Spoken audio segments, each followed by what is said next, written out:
అలాంటి ఒక ప్రదేశంలో ఆయన 4వ తరానికి చెందిన మళ్ళీ ఆయన పేరుతో 3 అక్షరాలతో, ఆ పవర్‌ఫుల్ 3 అక్షరాలతో ఆయన మనవడు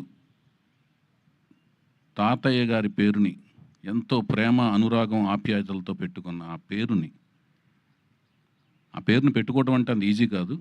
ఆ పేరును పెట్టుకున్న వ్యక్తి పెట్టుకోవడం అంటే మళ్ళీ అది ఫైన్ ఆర్ట్స్‌లోనే రాణించాలి. చాలామంది పెట్టుకుంటారు పేర్లు. మళ్ళీ ఫైన్ ఆర్ట్స్‌లో రాణించాలి. ఆయన ఏ ఫైన్ ఆర్ట్స్‌లో అయితే రాణించారో ఆ ఫైన్ ఆర్ట్స్‌లో రాణించాలి. పుట్టినప్పుడు పెట్టుకుంటాం, పెరిగి పెద్దయిన తర్వాత ఆ ఫైన్ ఆర్ట్స్ ఆయనలో కనపడాలి.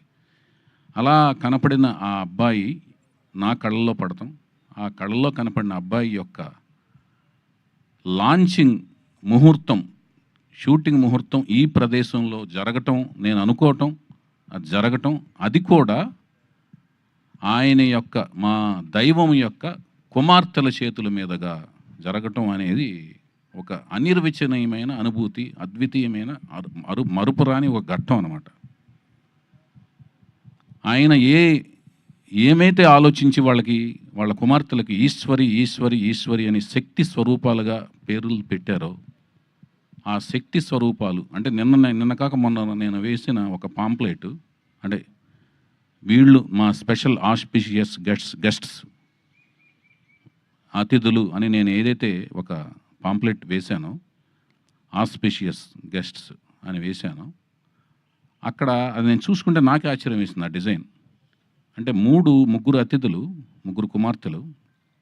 ఆ ముగ్గురు కుమార్తెలు ముగ్గురు ఒక సైంటిస్టులు అనమాట. మహిళా సైంటిస్టులు ముగ్గురు. ఆ మెమోరియల్ ఎలా అనిపించిందంటే నాకు శ్రీహరికోటలో లాంచింగ్ ప్యాడ్ లాగా అనిపించింది. రాకెట్లను లాంచింగ్ చేసి ఒక లాంచింగ్ ప్యాడ్ లాగా అనిపించింది. ఆ లాంచింగ్ ప్యాడ్లోంచి ఒక రాకెట్ని, ఒక మిసైల్ని, ఒక స్టడ్ని స్టార్స్ కేటగిరీలోకి లాంచ్ అయిపోయే ఇందుకు వచ్చి సైంటిస్టులు ముగ్గురు పూనుకుని, ఒక మహిళా సైంటిస్టులు పూనుకుని లాంచ్ అయిపోతున్నారు అన్నట్టుగా నాకు డిజైన్ చేసిన తర్వాత అనిపించింది. డిజైన్ చేయించుకున్న తర్వాత అనిపించింది. ఆ మిసైల్ మరెవరో కాదు, ఆ స్టడ్ మరెవరో కాదు, ఫ్యూచర్లో ఆ స్టార్స్ కేటగిరీలోకి అద్భుతమైన రేంజ్లోకి వెళ్ళబోయే స్టార్ ఎన్టీఆర్, మా ఎన్టీఆర్ అని అనిపించింది. నాకు అది గర్వకారణంగా అనిపించింది. అది భవిష్యత్తులో జరగబోతుందని నాకు అనిపిస్తుంది, ఇన్స్టిట్యూషన్ అనిపిస్తుంది. ఇదంతా ఎందుకు అనిపిస్తుందంటే దానికి విశేషమైన కృషి, విశిష్టమైన కృషి, కావాల్సినంత కసి తనలో ఉన్నట్టు